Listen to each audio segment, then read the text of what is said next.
Hey, what's up, guys?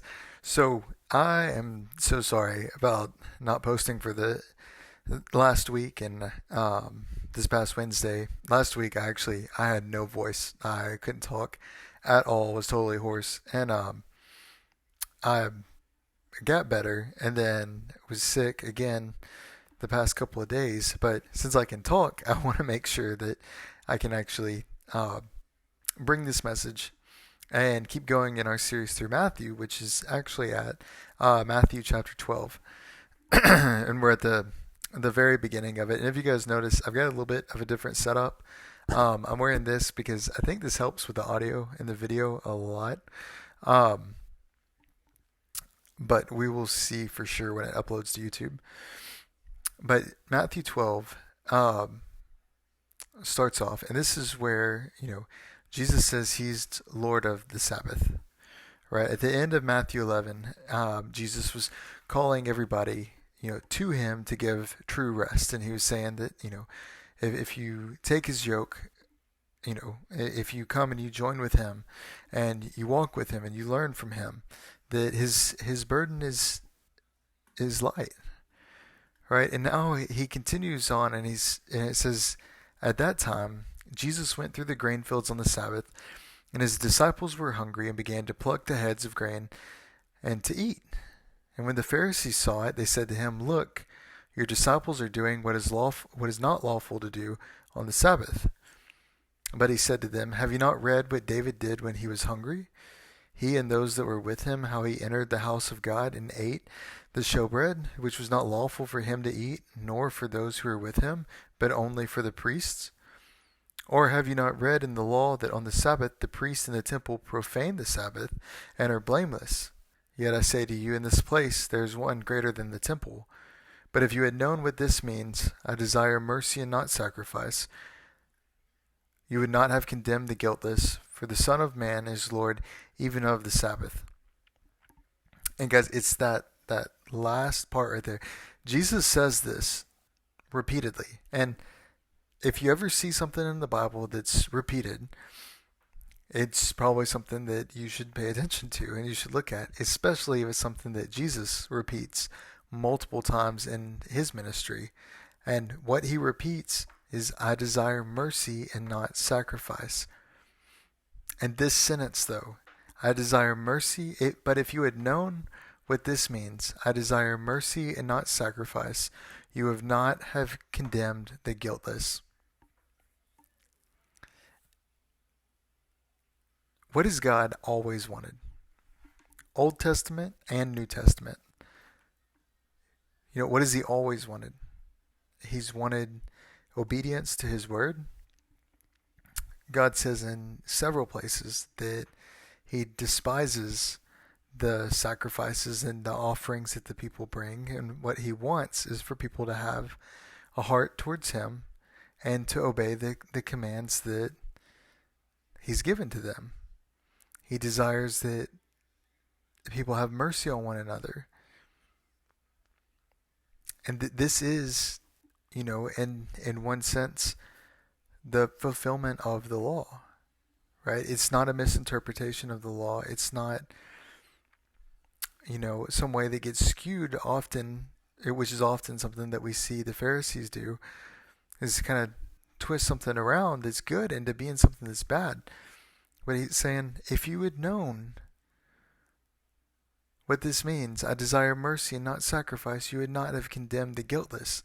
And this speaks on so many different levels, because not only is it from peer to peer, right? And we see this with the adulterous woman that was going to be stoned, right? They brought her before Jesus, and he said, let he who is without sin cast the first stone, and nobody condemned her. And he says, "Well, since nobody has condemned you, neither do I. Go and sin no more." Right? Not only do you see it in the way that he wants us to treat one another, and think about that for a moment. How much better would the world be if we genuinely had mercy on one another?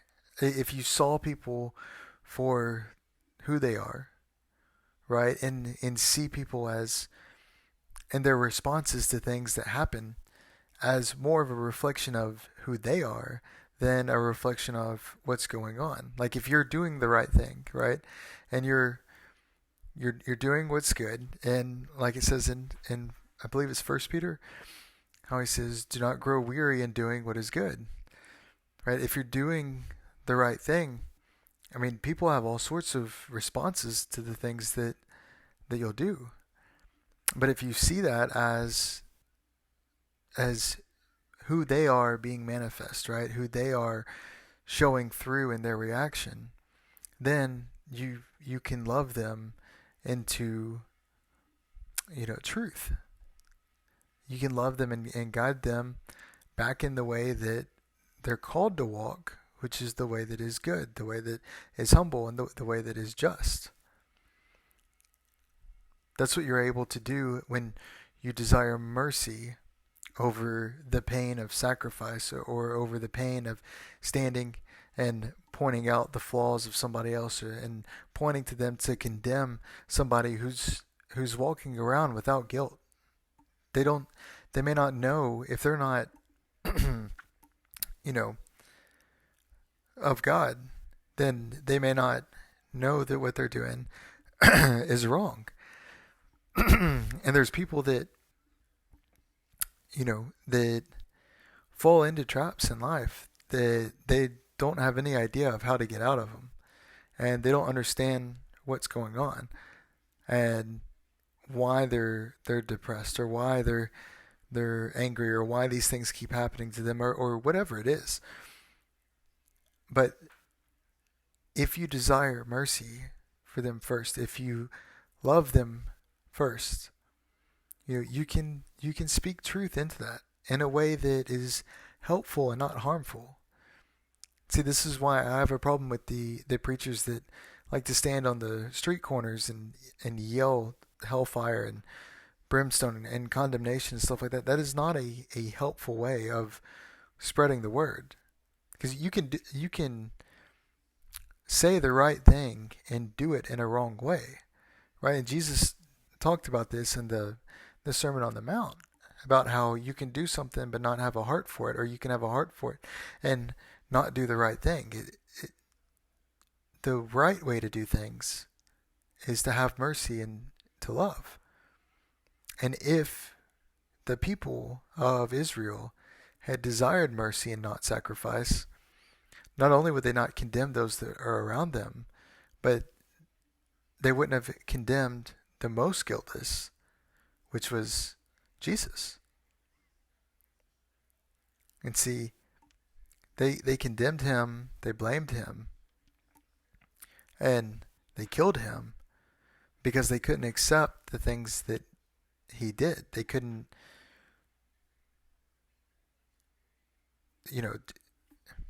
change their mind isn't really the best way to put that, but they couldn't see the things that he was trying to show them. And you actually see this in the next couple of verses. It says, "And now when he had departed from there, he went into their synagogue, and behold, there was a man who had a withered hand, and they asked him, saying, Is it lawful to heal on the Sabbath? That they might accuse him. Then he said to them, What man is there among you who has one sheep, and if it falls into a pit on the Sabbath, will not lay hold of it and lift it out? Of how much more value is a man than a sheep? Therefore it is lawful to do good on the Sabbath. And then he said to the man, Stretch out your hand. And he stretched it out, and it was restored as whole as the other. And then the Pharisees went out and plotted against him how they might destroy him." See, he just worked a miracle. And the problem in the mindset, the view of the law, the things that the Pharisees were looking for, is that they weren't looking for the good in their life. They weren't looking for the good in the lives of others. They weren't loving others and having mercy. They were looking for the things to condemn others. They were looking to point out the flaws of others, from a place of, I guess, almost uplifting themselves as, judges of the law, essentially. And it's not helpful. It's just not. And Jesus has pointed out twice now, like once was a hero of theirs, David the king, the one who the Messiah is promise to come through, the lineage that they've been looking to for generations, for the Messiah to arrive, the one who's the greatest king that Israel's ever had. And Jesus says, what about him?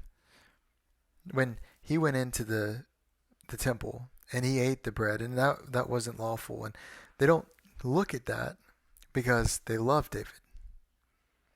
And then he turns to them and he says, okay, I'm here, and you've posed this challenge about doing good on the Sabbath day, healing on the Sabbath. Like, why would you taint the Sabbath, the day of holiness, by saying no good could be done on the Sabbath? It doesn't make sense. You're not seeing things the right way. And he points it back to them. And he says, if you lost a sheep on the Sabbath and it fell into a pit, you would grab it and pull it up, right? He says, but this is a man. This is one made in the image of God. And here he can be healed. And you don't see that as good. You see that as being bad. Why do you place more value in your own sheep and don't take blame yourselves when there's something of God? Because healing and things like that come from God and through the Spirit of God. Why do you not place value in that? Why do you not take joy in that? Why is this not something that you would rejoice in? And so this whole importance of, if you had known what this means, I desire mercy and not sacrifice, you would not have condemned the guiltless. You would love properly. You would see the world how God designed it and stop seeing the world through the way that the devil has opened your eyes to. Don't twist things. Just do what God's will is, and that's love. And that starts with mercy. And it's something that will grow and abound, and that's how you will see true life, and that's how you will see and receive the joy of the Lord. That's how things in your life that don't seem to be working, or things that are going wrong, will be fixed. And it's because you don't need to harbor these things and keep those. You need to let them go. You need to give them to Jesus. Lay him down at the foot of the cross and just love how you were meant to be loved.